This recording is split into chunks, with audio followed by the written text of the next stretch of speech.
Lods, welcome back sa ating tutorial ng pagluluto. Kahit lang po tayo ng garlic para sa ating picadilly for today. At ayan po, onion naman po. And then next po natin ng bell pepper. Yan po ay tatlong kulay, red, then orange, and then yellow. Yan po ay matamis na bell pepper. At susunod naman po natin is ang patatas. Ayan, mayroon pa palang yellow. Hindi ko pala tapos. Masyado mas mabilis ang bibig ko. Yan, patatas na po tayo.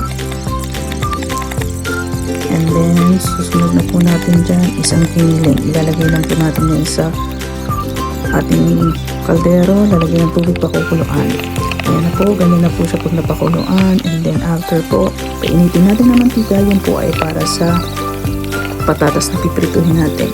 Yan, pag medyo maganda na po yung kulay ng giniling, lagay na po natin ng onion at garlic, halo-halo, and then lagay na natin ng asin at paminta, and then halo-halo ulit.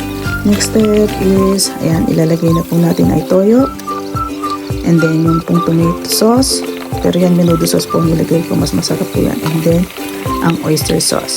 Halo-halo lang po ulit, lagay natin ng tubig, medyo pakuluin natin para lumambot ng konti yung giniling. At yan, pag malambot na po, tingnan natin kung mainit na yung mantika para sa patatas. Ayan, prituhin na po natin para hindi ko masyadong malabog yung patatas pag ilalagay natin sa picadillo. Ang gamit ko nga po pala dyan sa picadillo na yan ay frozen vegetables po. Meron po siya yung string beans, mais, at saka carrot. Yan, lagyan na po natin ng vegetable. Lagyan na rin po natin ng carrot at lalagyan ko rin po yan ng itlog na nilaga. Ayan na po, luto na po siya mamaya. Atin po siya. Ayan, nasa plato na. Hatiin natin yung itlog para matikman natin at magkaroon ng lasa yung itlog. Ang sarap niya, Lods. Ang sarap niya. Tamang-tama yung alat, ang tamis.